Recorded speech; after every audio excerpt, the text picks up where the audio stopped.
Good morning, everybody. Welcome back to my YouTube channel. This is Tom Christie in the Carving Shop, and this will be session 2 of creating a crest on a hen red-breasted merganser. In the first session, if you've missed that, you might want to take a look at it. We constructed the components of the crest using a paintbrush and inserted those and did some bondo work. Today, we're going to finish this head. We'll smooth out the bondo. We'll work on doing a little grinding to transition from the lines of the crest into the head itself. And that should finish it up.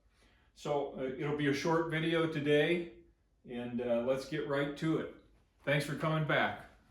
Before we get started on the bondo, I did use some let's see what this is, 120 grit sandpaper. Cover the eyes and just carefully work on these areas that we use the epoxy sculpt to smooth that out. And you just have to be very careful you don't scratch the eye. So that's ready to go. Now we can work in this area. Now I'm going to use a kind of a flame or teardrop shaped burr, and I'm going to use that to remove the bondo or body filler. And this, I'm not going to speed this video up because you need to be very careful and not snag the work that you've done on the crest with this burr. But this is a quick way to take off a lot of the rough spots on the bondo, and with that teardrop shape you can work very close to the where the body filler meets the crest. And we want to blend that as softly as possible so that there's no hard line of transition there between the body filler and the crest material itself. So I'm just going at this very slowly, and don't try to take off too much at one time. You can see the body filler kind of changes colors as you hit it with the burr, and that helps you find the areas that still remain either concaved or high, and you can take those down and blend those in. And then I want to hit this wood area very lightly with the burr because I don't want to rough the carved head up too much either. But just a very light touch here. And then once this is done, there's very little sanding to do, but we'll have to sand to take out some of the score marks that the burr leaves. You can see I'm being very careful in blending the top of the head into the crest back there, so we have a nice smooth transition from the crown into the crest. And it just flows like it should. You can see I'm getting really close to the bristles there, and you'll snag a few, you may lose a few like we talked about earlier, but that's not a killer.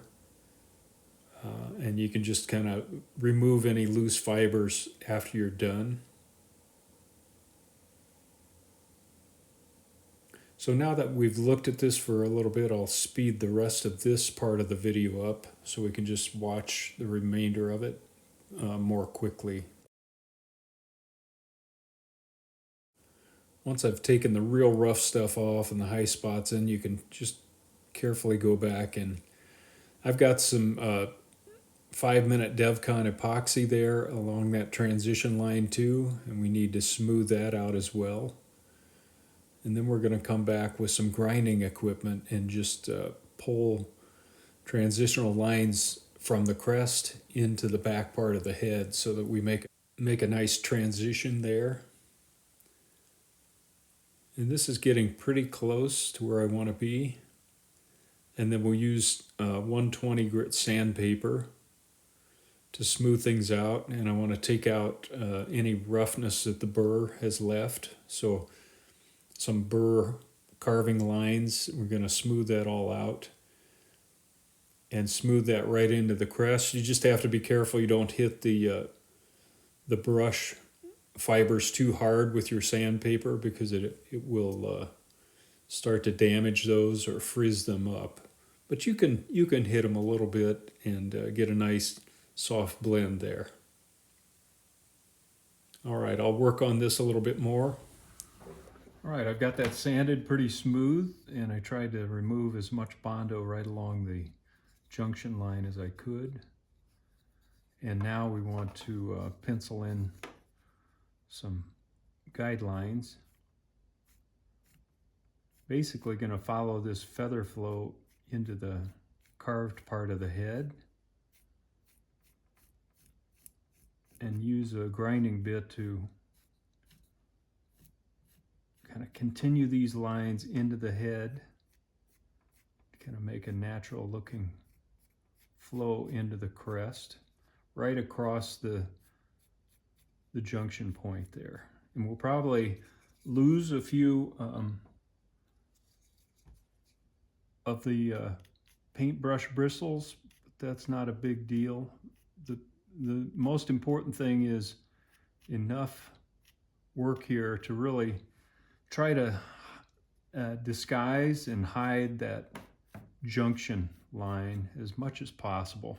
You're not going to make it go away. It's just impossible, but we can at least disguise it a little bit so that when we paint the decoy, it's not as obvious and this head kind of blends right into the crest. So I've got some penciled in guidelines, and that's about all I want to do, is just in this area put some texture, leave the rest of the head smooth, and then we'll handle that with paint. Up here we'll kind of pull this together.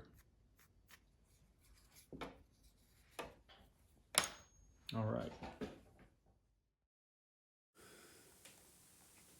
All right, I'm going to start the grinding with the 1/8 inch ruby bit, just a little cylinder, and this will we'll begin to carve following my pencil lines, going from the front back to the crest and kind of pulling into the crest material, just kind of following the flow of the bristles.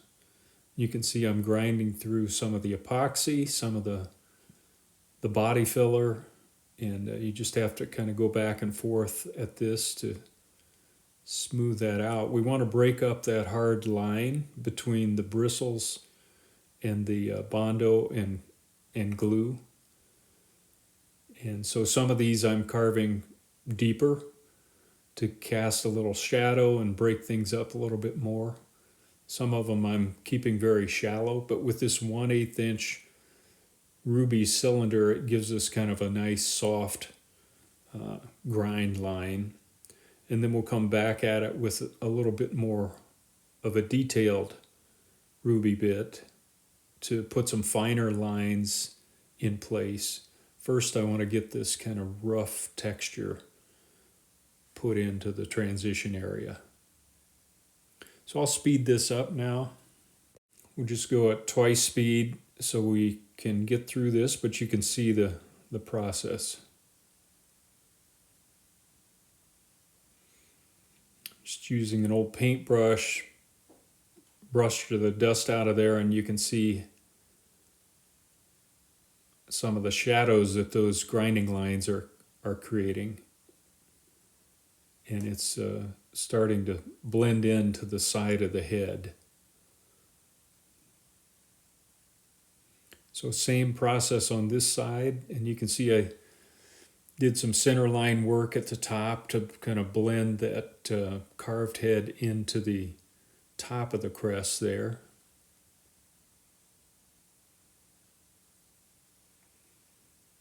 Probably going about 1/2 inch to 3/4 of an inch onto the carved head from the bristles.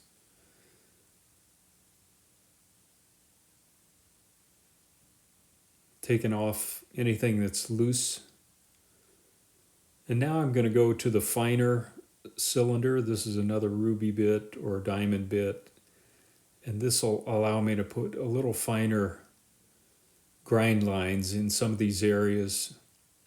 And again, I'm just kind of keying in on where the bristles are and following that line up into the head.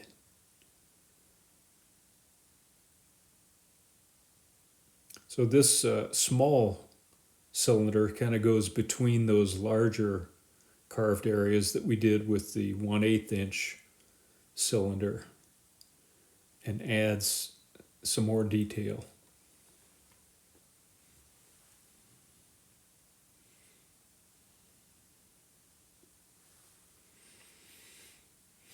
Kind of a repetitive process here, but I did want to show the entire thing just so that we're not skipping too much, because it also gives you a feel for the time it takes to do this work.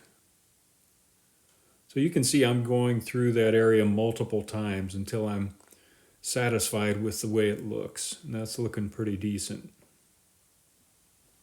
I just put a little deft on there to seal things up a bit, and I just want to do a light spray of primer to see how this transition area is looking.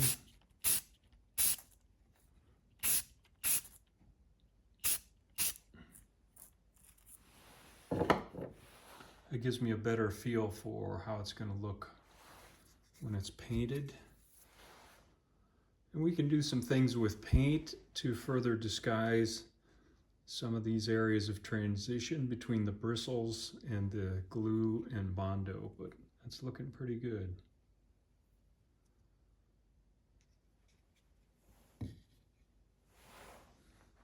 Just a close-up of the finished crest.